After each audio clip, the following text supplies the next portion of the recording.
I remember the first time I saw her. It wasn't some grand, cinematic moment, just a Tuesday afternoon in a crowded coffee shop. But for me, the world shifted on its axis. Her laugh cut through the din of espresso machines and laptop keyboards. I looked up from my textbook, and there she was, radiant, alive, and utterly oblivious to how she'd just changed my life. Mira. Even her name felt like music. I wish I could say I walked right up to her, smooth and confident, that I made her laugh, got her number, swept her off her feet. But that's not how my story goes. Instead, I sat there, paralyzed, watching her joke with the barista, wishing I could be the one making her smile. By the time I worked up the courage to approach, she was gone. But I knew I'd be back every day until I saw her again. Little did I know that moment would set me on a path of yearning, hope, and heartbreak that would consume the next 5 years of my life. "Earth to Alex! You in there?" I blinked, snapping back to the present. My best friend, Jake, was waving a hand in front of my face, looking concerned. "Sorry," I mumbled, taking a sip of my now cold coffee. "Got lost in thought." Jake sighed, leaning back in his chair. "Let me guess, Mira?" I nodded, not bothering to deny it. Jake knew me too well. "Dude, it's been 5 years. Don't you think it's time to, I don't know, move on?" I winced. It wasn't the first time Jake had suggested this, and I knew he meant well. But he didn't understand. Couldn't understand. "It's not that simple," I said, my eyes drifting to the door of the coffee shop. Our coffee shop. The place where it all began. "Alex." Jake's voice was gentle now. "I'm worried about you, man. You've turned down every date I've tried to set you up on. You barely go out anymore unless it's to places you think she might be. This isn't healthy." I knew he was right. On some level, I'd always known, but admitting it felt like giving up, and I wasn't ready for that. Not yet. Maybe not ever. "I appreciate your concern," I said, forcing a smile. "But I'm fine. Really." Jake didn't look convinced, but he dropped the subject. We finished our coffees in silence, the weight of unspoken words hanging between us. As we stood to leave, the bell above the door chimed, and just like that, she was there. Mira walked in, snowflakes melting in her dark hair, cheeks flushed from the cold. My heart stuttered in my chest, the same way it had that very first day. Our eyes met, and she smiled, that warm, friendly smile she gave to everyone. To her, I was just another familiar face in her favorite coffee shop. To me, she was everything. "Hey, Alex," she said as she passed our table. "Jake, you guys heading out?" "Yeah," Jake answered when I couldn't find my voice. "Stay warm out there." She laughed, the sound wrapping around me like a warm blanket. "I'll do my best. See you around." And then she was gone, lost in the crowd waiting to order. Jake looked at me, his expression a mixture of pity and frustration. "Come on," he said softly. "Let's go." I followed him out, my steps heavy. The cold air hit me like a slap, but I barely felt it. All I could think about was Mira's smile, her laugh, the way she said my name. I knew Jake was right. I knew this wasn't healthy. But as I walked away from the coffee shop, my resolve only strengthened. I couldn't give up. Not when every interaction, no matter how brief, felt like coming home. One day, I told myself, one day she'll see me the way I see her, and until then, I'll wait. I'll hope. I'll love her from afar. Because to me, Mira wasn't just a crush or an infatuation. She was the sun, and I was caught in her orbit, unable and unwilling to break free. What I didn't tell Jake, what I couldn't tell anyone, was that Mira and I had spoken more than just those casual greetings. We had a history, brief but intense, that I replayed in my mind countless times. It happened 2 years ago, on a night when the city was shrouded in fog so thick it felt like walking through dreams. I was leaving the coffee shop late, my head buzzing with caffeine and unfinished coding projects. As I stepped outside, I nearly collided with someone. "Oh, I'm sorry, I didn't see—" The words died in my throat as I recognized her. Mira. But this wasn't the Mira I was used to seeing. Her eyes were red-rimmed, mascara smudged. She looked broken. "Alex, right?" she said, her voice hoarse. God, this is embarrassing. Do you maybe have a minute?" I nodded, not trusting myself to speak. We ended up walking through the misty streets, the world around us muffled and surreal. Mira talked, and I listened, my heart breaking with every word. She told me about her brother, about the accident that took him away 2 years prior, about how she'd been holding it together until tonight, his birthday, when it all came crashing down. "I don't know why I'm telling you all this," she said, laughing bitterly. "We barely know each other. You probably think I'm crazy." "No," I said softly. "I think you're human." She looked at me then, really looked at me for the first time. And in that moment, I felt seen. We talked for hours, wandering the fog-laden city.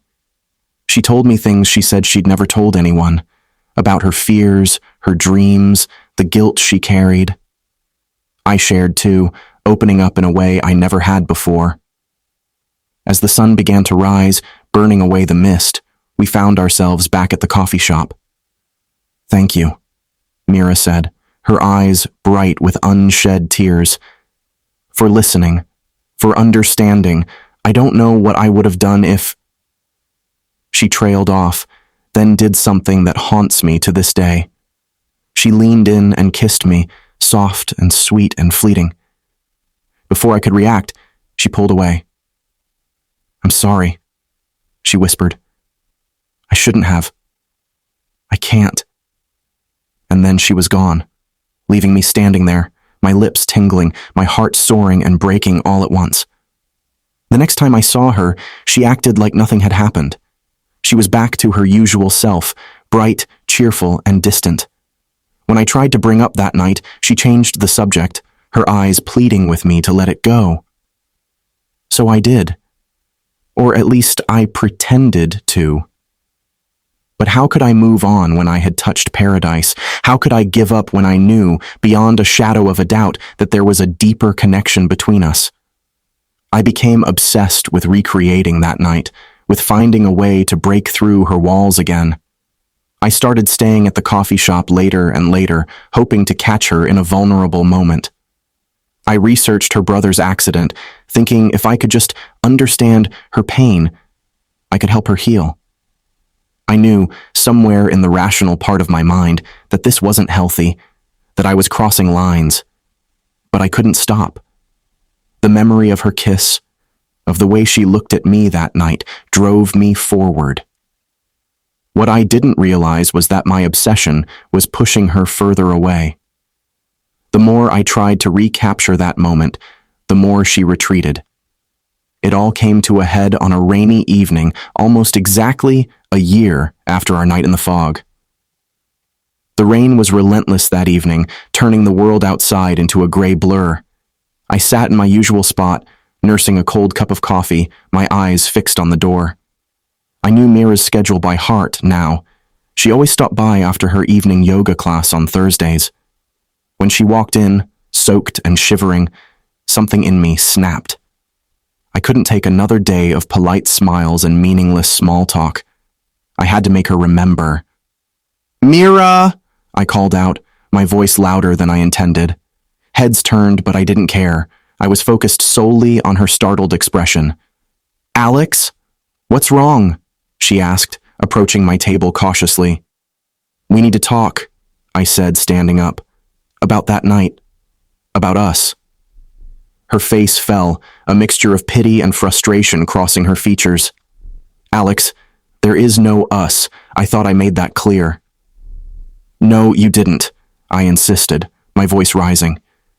You kissed me, Mira. You told me things you've never told anyone else. That meant something. She glanced around, clearly uncomfortable with the attention we were drawing. Can we not do this here? Please? I nodded, following her outside into the rain. We stood under the awning, the sound of raindrops creating a curtain of white noise around us.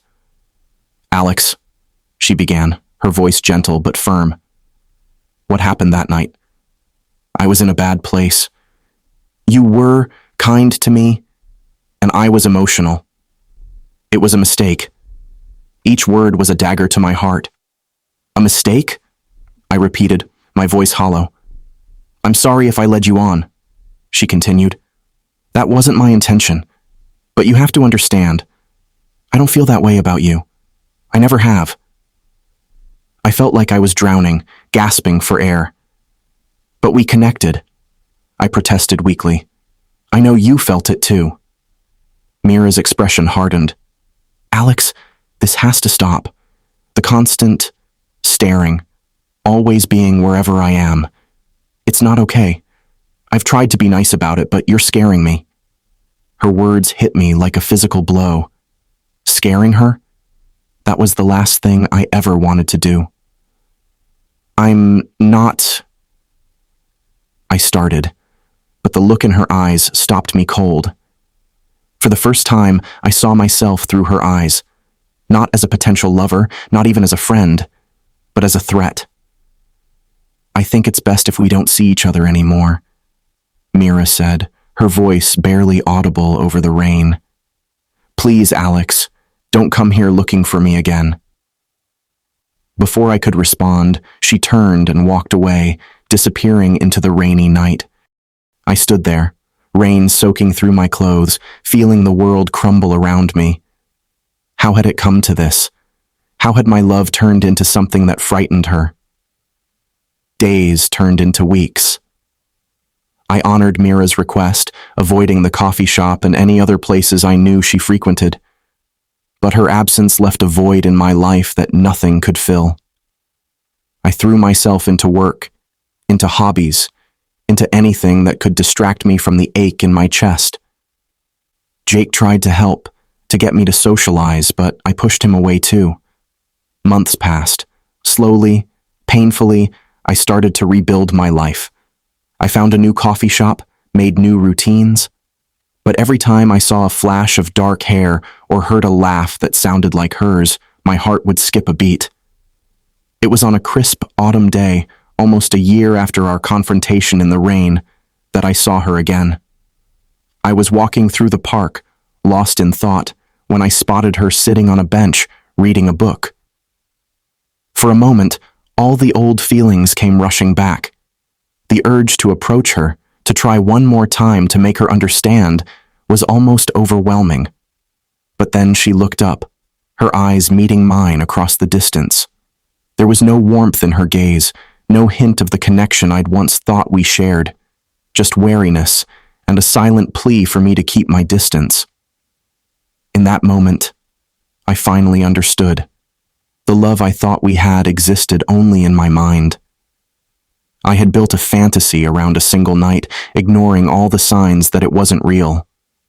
As I walked away, leaving Mira to her book and her life, I felt something shift inside me. The obsession that had driven me for so long began to loosen its grip. I realized that true love, the kind I had convinced myself I felt for Mira, wouldn't cause fear or discomfort. It wouldn't require chasing or convincing. My journey wasn't over. I still had a lot of healing to do, a lot to learn about healthy relationships and boundaries. But as I left the park that day, I felt the first stirrings of hope. Not hope that Mira would change her mind or that we'd have a fairy tale ending, but hope that someday I'd be able to love again, truly and honestly, without losing myself in the process. The sun was setting as I made my way home, casting long shadows across the city. For the first time in years, I didn't look back, didn't search the crowds for a familiar face. Instead, I looked forward, ready to write a new chapter in my story. One where I was the protagonist of my own life, not a supporting character in someone else's. It wasn't the happy ending I had dreamed of for so long. But as I walked into the fading light, I realized it might be something better. A beginning.